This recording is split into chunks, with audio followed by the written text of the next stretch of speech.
بسم اللہ الرحمن الرحیم۔ السلام علیکم ورحمۃ اللہ وبرکاتہ۔ قلب مومنہ چینل پر خوش آمدید، جہاں ہم سنت نبوی اور اسلامی تعلیمات کو محبت اور ایمان کے ساتھ بیان کرتے ہیں۔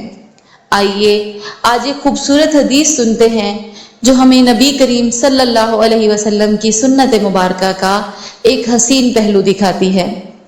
باب سفر سے واپسی پر کھانا کھلانے کا بیان۔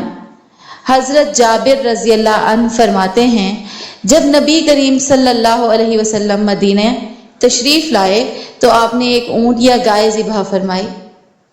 بعض علماء کے مطابق یہ واقعہ جنگ تبوک سے واپسی کا ہے۔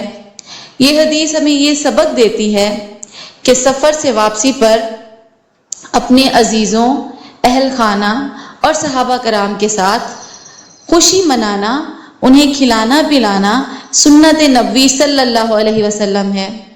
یہ عمل محبت، قربت اور شکر گزاری کا اظہار بھی ہے جو ہمیں اپنے تعلقات میں اپنانا چاہیے۔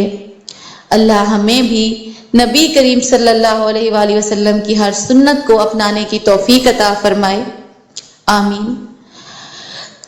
قلب مومنہ چینل کو ضرور سبسکرائب کریں تاکہ مزید دل کو چھو لینے والی اسلامی پیغامات آپ تک پہنچتے رہیں۔ جزاک اللہ خیراً۔